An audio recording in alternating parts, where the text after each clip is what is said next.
এলাকায় আসলে কোরআনের মহব্বতে যারা বুকে জড়িয়ে নেয়, শ্রদ্ধাভাজন বড় ভাই জনাব আবুল কালাম, মঞ্চে বসা ওলামায়ে কেরাম, সামনে বসা মুসলমান ভাইরা, পর্দার আড়ালের সম্মানিতা মা এবং বোনেরা, প্রশাসনের ভাইরা, প্রাণপ্রিয় সাতক্ষীরাবাসী, বাংলাদেশের এটা দ্বিতীয় ফিলিস্তিন। অত্যাচারিত আপনারা সবচাইতে বেশি এই বাংলাদেশের 64 জেলার ভেতরে। এজন্য আমার মনে হয় কিয়ামতের ময়দানে আল্লাহ যখন জান্নাত দেওয়া আরম্ভ করবে, সাতক্ষীরা দিয়ে আরম্ভ করবে আগে, কারণ এত অত্যাচার দেশে কোনো জেলায় হয়নি। বোলডোজার দিয়ে আপনাদের ঘর বাড়ি ভেঙে দিয়েছে, এই জেলায় না, এই জেলায়।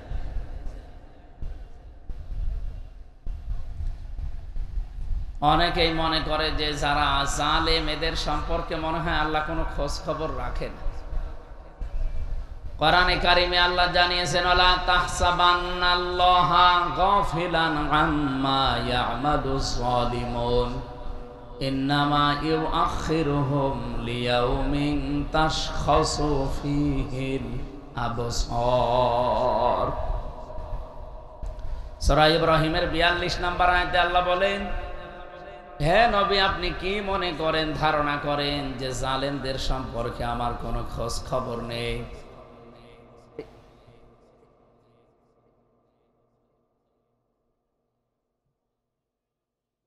সময় আছে? ঠিক আছে, ঠিক আছে। আমাদের অভিভাবক এই থানার সম্মানিত ওসি স্যার এসেছেন, ওনার তো আরো দায়িত্ব আছে পুরা থানা মিলে, সুতরাং ওনারা আরো কাজ কারবার আছে, চলে যাবে। দোয়া চাওয়ার জন্য এসেছে, মন থেকে দোয়া করছি, আল্লাহ ওয়ারফা'না লাকা যিকরা। 5 মিনিট বসেন, বসেন, এখানে বসেন। এই পেছনে যারা দাঁড়িয়ে আছেন বসেন তো ভাই, কি গুড়া গুড়া কথা বলেন রওশনের সাথে মতো।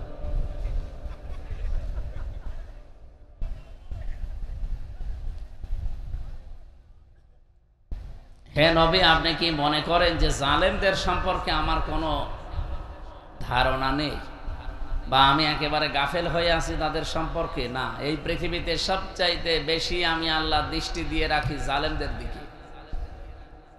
মাজলুম যারা, হাদিস হচ্ছে ইত্তাকি দাওয়াতাল মাজলুম ফাইন্নাহা লাইসা বাইনাহু ওয়া বাইনাল্লাহি হিজাব, মুসলিম শরীফের হাদিস। নবীজি বলেন, পৃথিবীর মানুষেরা আর যাই করো, মাজলুমের বরদোয়াকে ভয় করো, কারণ সে যদি বরদোয়া দেয় আর আল্লাহর আরশের মাঝে পর্দা থাকে না, সরাসরি কবুল হয়ে যায়। আমরা সাদ্দাদের নাম শুনেছি, শুনেছেন না? দেখেছেন কোনোদিন? না। এই পৃথিবীতে আজরাইল ফেরেশতা যত মানুষের জান কবজ করেছে, ও 2 বার কেঁদে ফেলেছিল জান কবজ করতে গিয়ে, আর 2 বারই এই সাদ্দাদের ব্যাপারে। যখন সে জন্মগ্রহণ করে পানির ভেতরে সাগরে ভাসছিল, ওই সময় তার মার জান কবজ করেছিল আজরাইল। এই মহাসাগরে থই থই পানি চারিদিকে, আর একটা কাঠের উপরে বাচ্চাটা ভাসতেছে, ওই অবস্থায় মাকে আল্লাহ বিদায় করে দিলেন। আজরাইল বলেন যে আমি এই দিন কেঁদে ফেলেছিলাম যে এ কি এরকম সিদ্ধান্ত।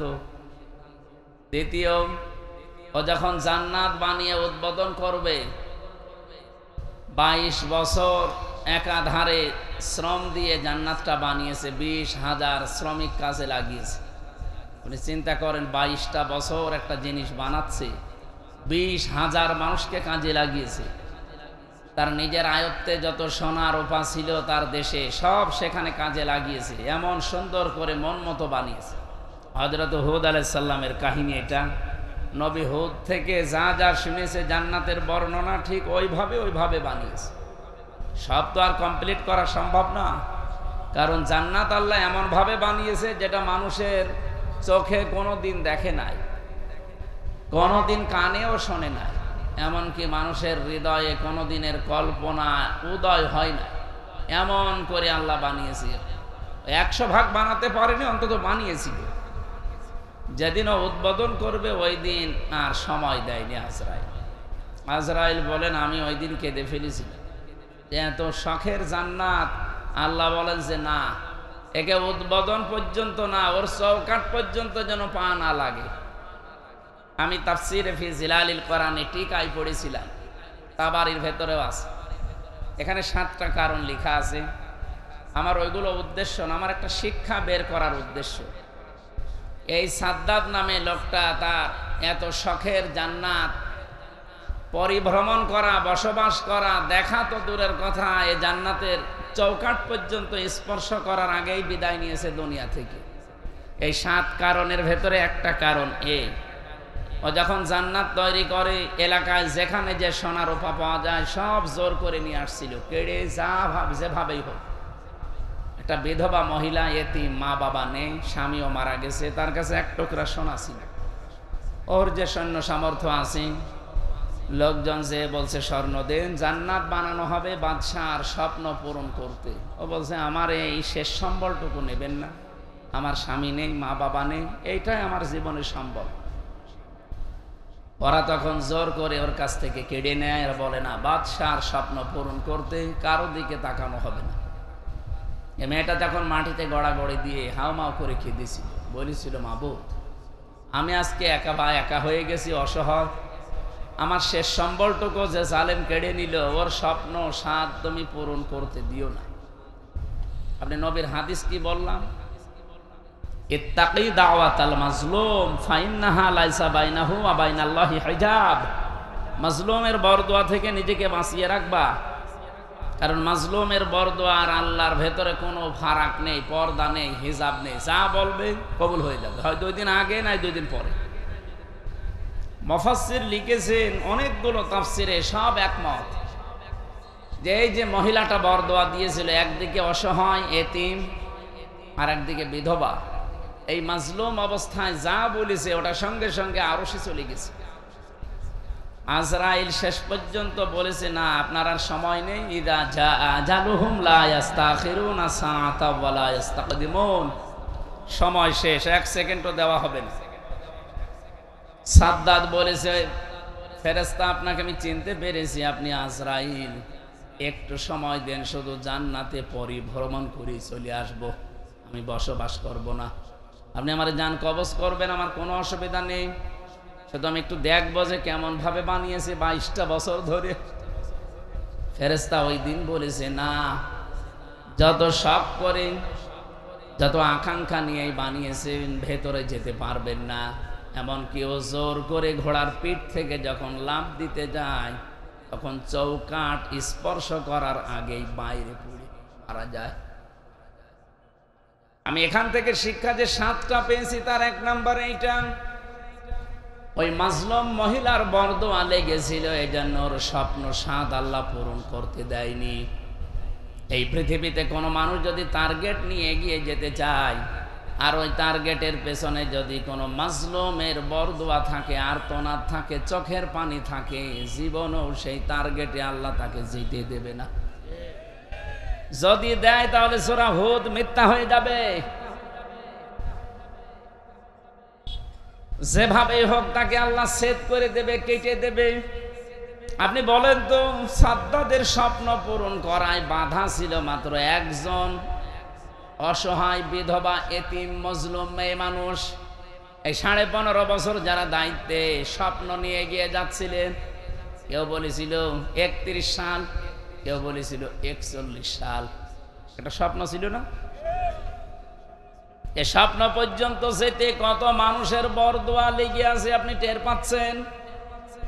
কত মানুষের চোখের পানি লেগে আছে এর ভেতরে, কত মানুষের আর্তনাদ লেগে আছে, এমনকি আমার মা বাবার আর্তনাদও লেগে আছে। এই কথা বলছেন? আমার ছোট মেয়েটার আর্তনাদ লেগেছিল ফারিহা জান্নাতে। এরকম হাজার হাজার এতিম সন্তান, যারা বিধবা মেয়ে লোক, স্বামী নেই, সন্তান নেই।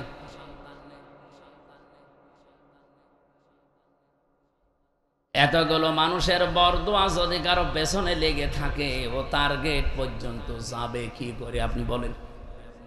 এই জন্যে যেতে পারি। এখান থেকে আমাদের শিক্ষাটা কি?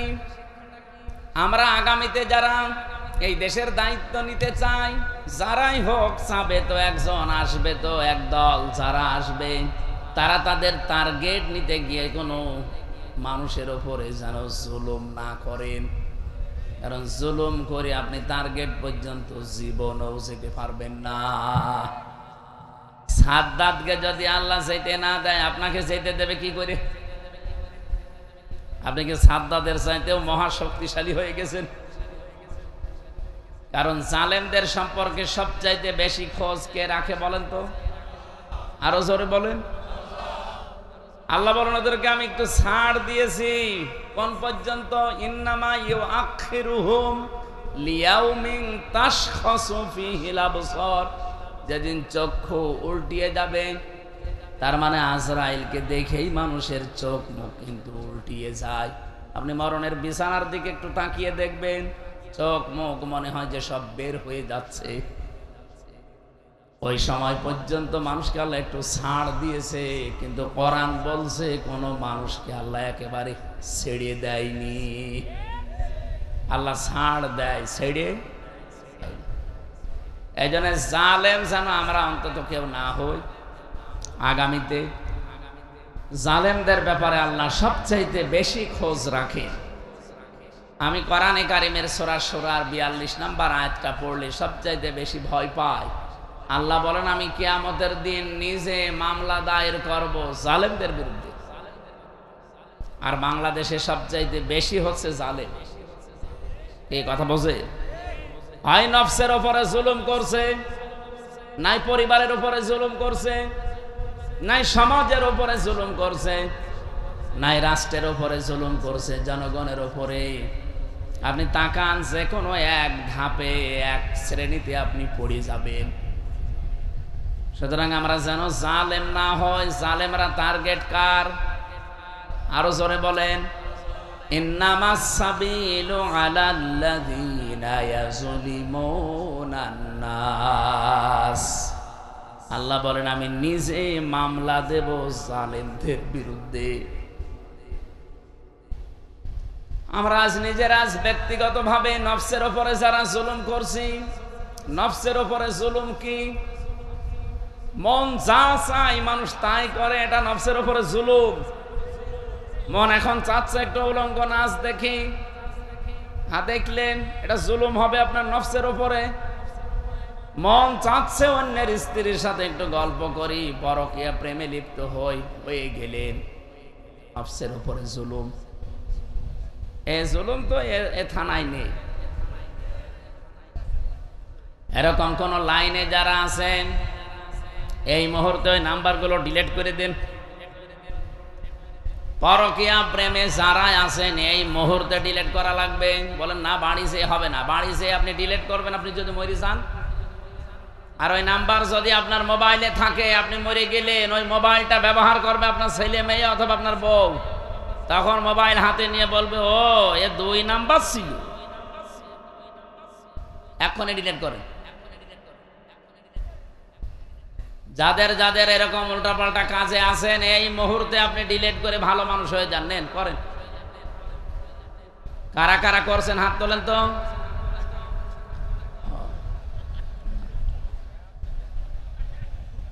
আমার ভাইরা, আমাদের এই জুলুম থেকে নিজেকে বাঁচানো লাগবে। বিশেষ করে নফসের উপরে জুলুমটা মারাত্মক, এরপরে পরিবারের উপরে, সমাজের উপরে, জনগণের উপরে।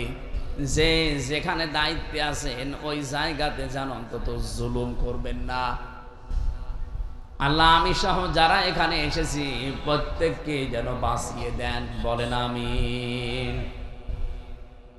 আজকের এই অনুষ্ঠান যেহেতু শুধু মুসলমানদের জন্য না, দল মত নির্বিশেষে, এমনকি অন্য ধর্মের যদি কেউ এসে থাকেন আপনাকেও কোরআনে কারিমের কাছে ওয়েলকাম জানাচ্ছি। কোরআন শরীফ শুধুমাত্র মুসলমানদের না, এটা হাদা বায়ানুল লিন্নাস হুদাল লিন্নাস, মানুষ পদবাচ্যে যারা বিবেচিত সবার জন্য কোরআন। এ কথাকার। সুতরাং অন্য ধর্মের যারা এসেছেন আপনারাও বসেন। আমরা তেলাওয়াত কিন্তু আয়াতে যা পড়িয়েছি আরবিতে ওগুলো এখন বাংলায় ব্যাখ্যা করব ইনশাআল্লাহ। শুকরিয়া জানাচ্ছি এলাকায় এই প্রচন্ড গরমে এখন তাফসির মাহফিল ওয়াজ মাহফিলের সিজন না, এটা সিজন থাকে শীতকালে, যেহেতু ওই সময় পাওয়া যায়নি আপনাদের সিরিয়াল, এই হিসাবে আপনারা এই গরমের সময়ও নিয়েছেন। এ সময় যারা দায়িত্বে আছেন তারা গান বাজনা দিতে পারতেন। এই এখান থেকে সরে বসে, সরে সরে সরে, পেছনে মানুষ বসে আছে, এখন ডিস্টার্ব হবে। আরো পিছান, পিছান, আরো পিছান, আরো পিছান।